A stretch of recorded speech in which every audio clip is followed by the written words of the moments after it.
Dámy a páni, na ostatných rokovaniach V4 som niekoľkokrát zdôraznil, že v spolupráci krajín V4 došlo v poslednom období k významnému kvalitatívnemu posunu.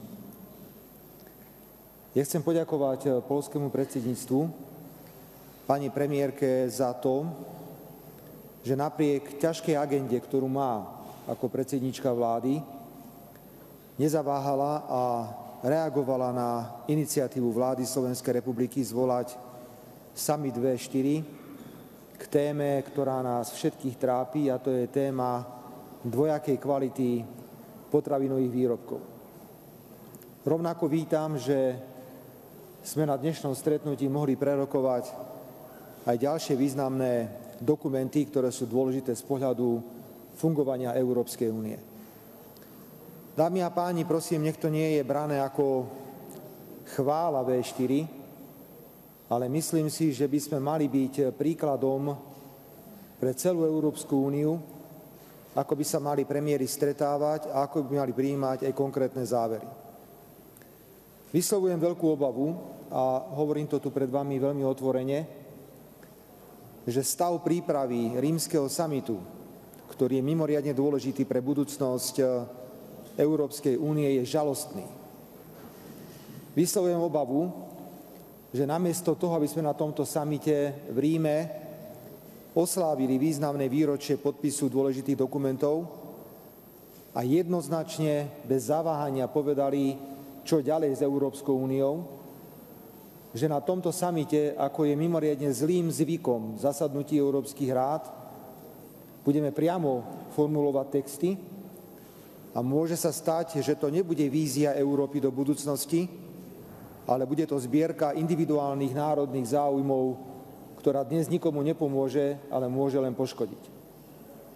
Preto sa plne hlásim k výzve, ktorú urobila pani premiérka, a očakávame od tých, ktorí majú zodpovednosť za prípravu dokumentov, že vynaložia do konania rímskeho samitu všetko potrebné úsilie na to, aby sme mali na stole pripravený text, na ktorom budeme všetci dohodnutí. Text, ktorý bude jasný, ktorý bude smerovať do budúcnosti Európskej únie, a že tento text budeme môcť v slávnostnej atmosfére a za pomerne krátku dobu aj schváliť. Vážené dámy a páni, ak dovolíte, ocenil by som spôsob, akým sme my dosiahli spoločný dokument V4 k rímskemu samitu. Tento dokument bol predmetom niekoľkých kôl rokovaní našich spolupracovníkov a dnes sme dokument, ktorý je mimoriadne náročný obsahovo, pretože na niektoré témy samozrejme môžeme mať aj rozdielne názory, schválili bez toho, aby sme na ňom menili čo len jeden jediný citát, jedno jediné slovo alebo jednu jedinú čiarku.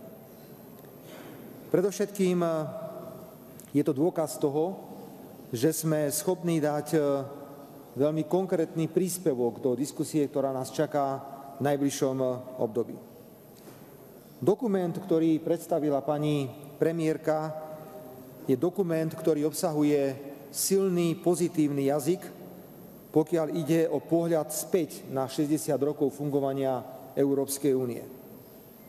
V4 hovorí veľmi jasne v tomto dokumente, že sa hlásime spoločne k Európskej únii a chceme ju ďalej rozvíjať.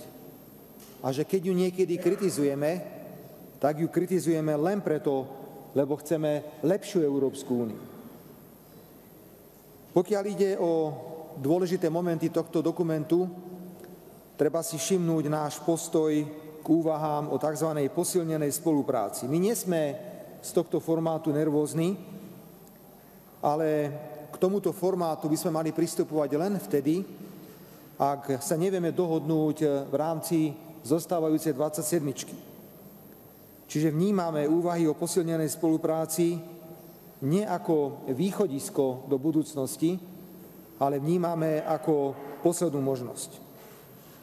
Veľmi silne sme vyslovili podporu dnes vnútornému trhu, pretože tu vidíme konkrétne výsledky pre občanov Európskej únie, ale súčasne veľmi otvorene vyslovujeme znepokojenie nad rastúcim protekcionizmom, kde je dobrým príkladom v úvodzovkách oblasť dopravy a oblasť slobodného pohybu pracovníkov. Za dôležité považujem aj to, že sme v tomto dokumente skonštatovali, že musíme mať podstatne silnejšiu, podstatne samostatnejšiu, ale predovšetkým oveľa jednotnejšiu zahraničnú politiku, lebo sme v obrovskej globálnej konkurencii a v tejto obrovskej globálnej konkurencii prežijeme len vtedy, ak budeme jednotnejší. Veľmi vítam prijatie tohto dokumentu, je to významný príspevok V4 do diskusie. Dámy a páni, na záver mi dovolte povedať, že problém dvojakej kvality výrobkov v oblasti potravinárstva nepovažujem za technický problém. Áno, ak hovoria o tejto otázke ministri pôdohospodárstva, je celkom prirodzené, že predovšetkým zvýrazňujú technokratický aspekt tejto agendy. Ja vnímam, dámy a páni, predovšetkým mimoriadne nebezpečný politický odkaz, ktorý vytvára situácia, že občania tej istej Európskej únii nemajú rovnaký prístup ku kvalitným potravinárskym výrobkom. Oslovil som pani premiérku preto, lebo sme na Slovensku urobili porovnanie, dámy a páni, potravinárskych výrobkov, ktoré boli kúpené v Rakúsku a ktoré boli kúpené na Slovensku. Vzdialenosť medzi kúpou týchto výrobkov doslova do písmena bola možno 15 kilometrov. Zistili sme veci, ktoré sú pre nás absolútne neakceptovateľné. Ten istý výrobok, ten istý druh, ten istý obal. Ale na Slovensku sme zistili nižší podiel mäsa, vyšší podiel tukov, nižšiu gramáž, podstatne viac konzervačných látok a umelých náhrad cukru, než mali tie výrobky, ktoré kúpili možno o 15 kilometrov ďalej v Rakúsku.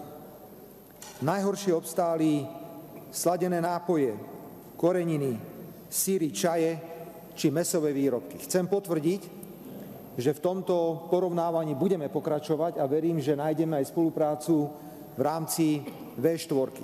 Dámy a páni, je to neakceptovateľné, pretože sami uznáte, že spotrebiteľ nechodí s lupou v ruke a nečíta detailné informácie, ktoré hovoria o obsahu éčiek alebo iných chemických látok, ktoré sa nevyskytujú v tom istom výrobku, v tom istom obale, ale ktorý sa predáva v krajine, ako je napríklad Rakúsko. Vážené dámy a páni, pokiaľ Európska komisia dostatočne nezareaguje, tak opäť len potvrdíme, že sa často zaoberáme úplne inými nepodstatnými vecami a nie tým, čo je pre ľudí žijúcich v Európskej únii dôležité. Tu ide o podstatu Európskej únie. Buď sme si všetci rovní, všetci budeme mať prístup k rovnakej kvalite, alebo sa budeme navzájom podvádzať. My netvrdíme, že tieto výrobky sú nebezpečné z hľadiska kvality. Použil som dnes príklad, že ak aj letíme v lietadle, predpokladáme, že to lietadlo je bezpečné pre každého cestujúceho. Len nech nám nehovoria cestujúcim z krajín V4, že sedíme v business klase, keď sedíme v tej najnižšej nízkonákladovej kategórii, aká existuje. Toto je pre nás politicky neakceptovateľné. Vítam preto, že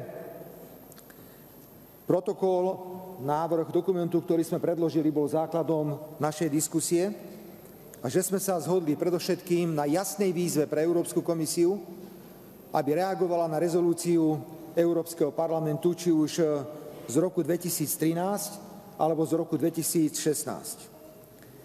Vítam, že apelujeme na Európsku komisiu, aby celý problém riadne preštudovala a odpovedala na otázku, či súčasná legislatíva dostatočne reaguje na tieto podvody, lebo ide o podvody, ide o zavádzanie zákazníkov v krajinách V4, ktoré nemôžeme v žiadnom prípade akceptovať ani tolerovať. Doterajšie výzvy, ktoré boli urobené, neviedli k pokroku. Aj preto posilnená spolupráca medzi krajinami V4 môže priniesť pomerne významné výsledky a som absolútne presvedčený, že Európska komisia na túto veľmi jasnú výzvu krajín V4 zareaguje. Teraz to poviem len za Slovenskú republiku, pretože túto tému sme nepreberali na dnešnom zasadnutí V4.